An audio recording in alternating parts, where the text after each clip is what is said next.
What is up, crew? It is your girl by Felicia, and today I'm here to show you all how to make the most delicious cheddar chicken broccoli casserole. Don't forget to like, comment, and subscribe, and don't forget to turn on your post notifications so that way you never miss any of my videos. Leave a comment down below letting me know if you decide to make this recipe, and let me know of any recipes that you would like to see me make in the future. Also, just drop a comment, let me know how you all are doing. I know it's been a while since I've been on here, but I am back and I am ready to jump right into the video. But I just wanted to check on you all first. So leave that comment and let's go straight into the video. All right, let's go ahead and jump right into these ingredients that we're going to be using. I am going to put them in the description below, but I just wanted to kind of go over everything. And I'll go over some different things that you can use versus what I'm using for this recipe, and it still turn out very delicious in the same, honestly. So I am using 2 bags of frozen broccoli florets. You can use 2 heads of the broccoli if that is your preference. I'm also using chicken tenders. I used about 6 of them, but you can use 1 pound of boneless chicken and just cut them up into like chicken tender sizes. You can use a half of an onion, like of a large onion, or if you can find 1 small onion, you're still going to just chop it up. I'm using 1 large egg, 2 tablespoons of butter. I am using bag rice, 10-minute bag rice to be exact. I'm using 2 of those. I'm going to use 3 cups of cheese, 12 ounces of sour cream, and a 10-ounce can of cream of chicken. And then as far as the seasonings, I'm going to use 1 tablespoon of salt, paprika, and garlic powder. And I'm going to use 1 teaspoon of oregano and black pepper. So those are going to be all of the ingredients that you can use. And again, it will be in the description below. So that way you can follow along with the video and have all of your ingredients when you go to the store to make this so delicious meal. All right, now that we have all of the ingredients, I am going to get started on the broccoli and the rice. So to my pan, I went ahead and added about 2 cups of water for the broccoli. And then to a mid-sized pot, I went ahead and added 2 quarts of water for the rice, as you're going to see here in this next video. I am going to add a little salt for this water to bring it to a boil, and then I'll just get the broccoli put on in the pan. So the broccoli is on and it's going to just sit in there for about 5 minutes to start steaming. I am covering it with the top to allow that to be done. And then as far as the rice, once that water becomes, once it comes to a boil, I'll add the 2 bags of rice in there, and that's going to cook for 10 minutes.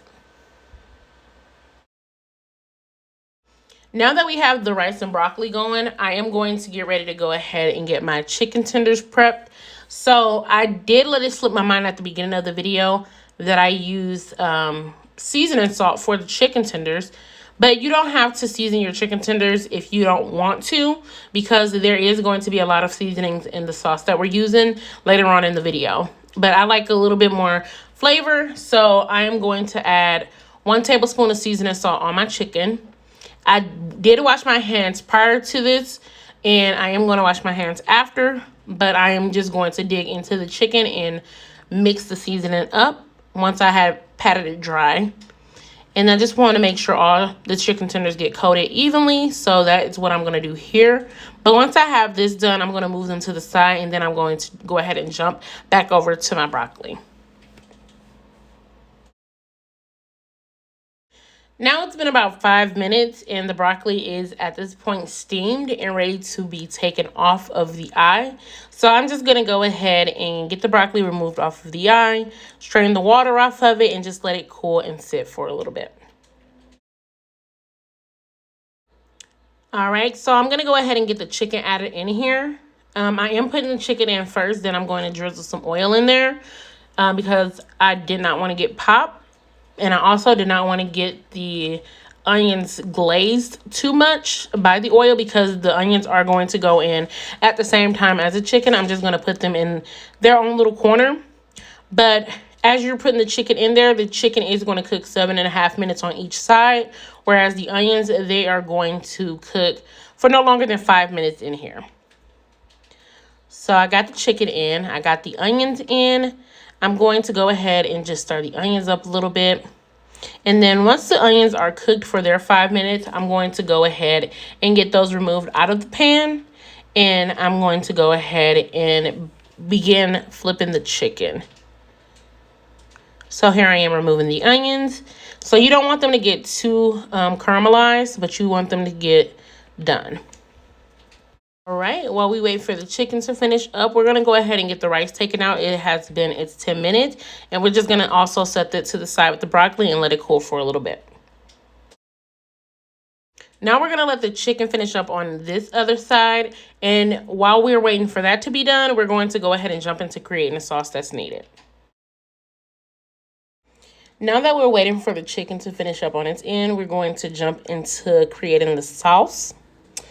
And that is going to consist of the 12 ounces of sour cream. That's going to consist of the 10-ounce can of cream of chicken, 1 tablespoon of salt, 1 tablespoon of garlic powder, 1 teaspoon of oregano, and 1 teaspoon of black pepper. So, disclaimer, I am using a 16-ounce container of sour cream. Stores do not sell 12 ounces. Don't know why. But it's pretty easy to measure out 12 ounces of sour cream from a 16-ounce. So I'm just going to go ahead and get that put in bowl. And then I'm going to go ahead and get my 10-ounce can of cream of chicken put in as well. So just scrape that all out of the bowl. Or if you just still have it in a can, just pour it in there. No particular order in regards to if the sour cream or the cream of chicken or even the egg needs to go first. Just put it all in there. I just put it in this order. Then I'm going to go ahead and add my seasonings, which again will be in the description below. Keep in mind, when it comes to this, please, please, please use the exact measurements that's listed in the description, because we are adding a raw egg to this mixture. So you will not be able to taste to see if this is correct, quote unquote, but just trust in my word, guys. When it comes to this recipe, this is the correct amount of measurements for you to get the flavor and the deliciousness of this meal. Do not try this mixture because a raw egg is in there and I don't want anyone to get sick. So I'm going to go ahead and begin stirring the mixture all together. Make sure everything is well incorporated. Use a big bowl because you want to go ahead and stir the mixture, and then you're going to add all of your cooked ingredients in here once they're all done and prepared. Right now, again, the chicken is finishing up. The broccoli has been sitting to the side just cooling for a little bit, and so has the rice. So the last thing that we have to worry about is just getting this mixture well stirred and getting all of the ingredients incorporated in this mixture. So I'm going to go ahead and get this finished up.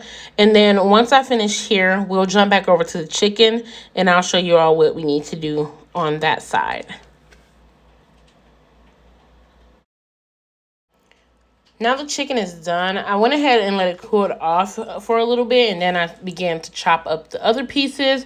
But I did leave a piece here to show you all how I'm chopping it up.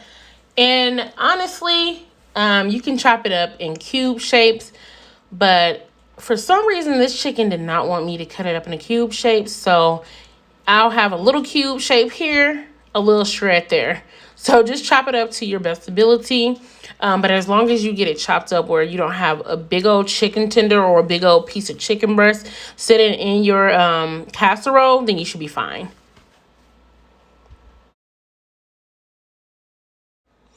And now I'm going to go ahead and get all of the cooked ingredients added into the sauce that we created earlier. So first I'm going to add the broccoli. Again, this is 2 bags of florets. But as I said earlier in the video, if you want to use 2 heads of broccoli, that is fine. I'm going to add my onion.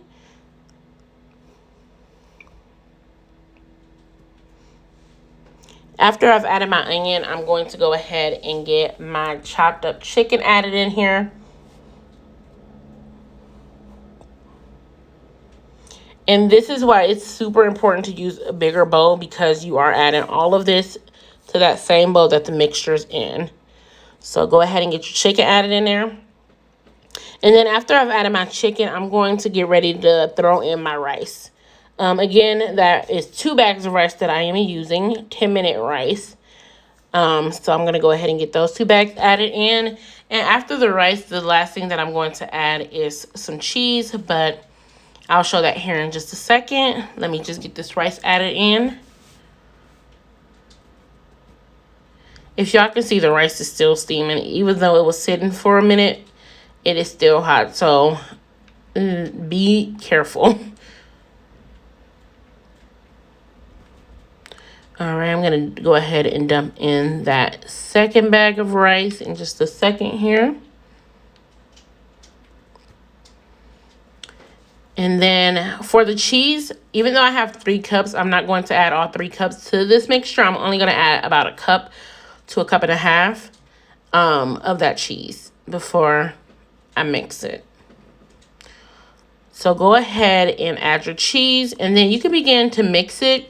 And once it's mixed up, then you're just going to put the final touches on there. But at the moment that you're finishing up your chicken, as far as like chopping it up, preheat your oven to 350, and you're going to let this cook for about 45 minutes to an hour. All right, I'm going to go ahead and mix this up, and then I'll check back in with you all in just a second.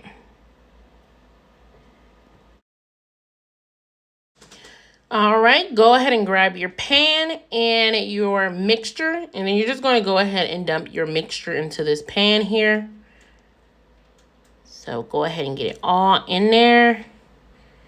And then just make sure you level it out in the pan itself once you have it all dumped in there. You're going to go ahead and melt your 2 tablespoons of butter at this moment as well, because you're going to get ready to drizzle that on top of the mixture. So that way you can give it a nice golden brown look at the top. And then furthermore, you're going to add your cheese and your paprika. But let me go ahead and level all of this out.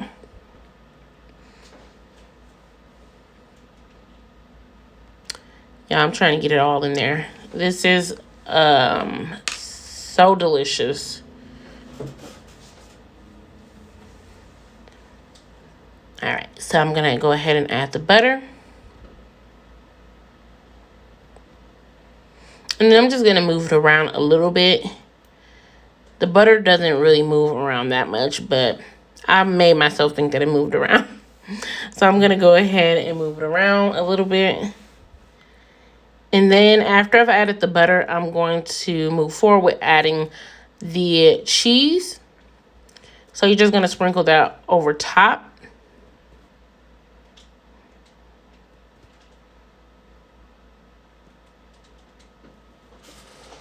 And then once you have all of your cheese added, you're just going to go ahead and layer that out. Make sure all corners are evenly covered.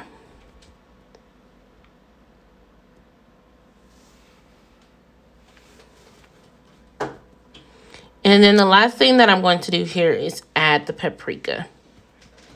Now, I will tell y'all, this paprika gave me hell.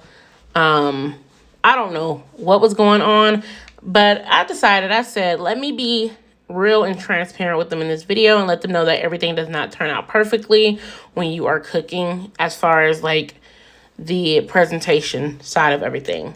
So the paprika is more so for presentation, more so for color. And I would like for it to have went to the spots that it needed to go, but gravity had other ideas in this moment. So I just used my fingers and moved the cheese around to kind of maneuver the paprika around, because it was layered on top of the cheese. So I just went ahead and did it that way. But now at this point that I have all of that on there, I'm going to get ready to put this in the oven again for 45 minutes on 350. 45 minutes later, and here we have it. Make sure you all like, comment, and subscribe, and thank you for watching the video.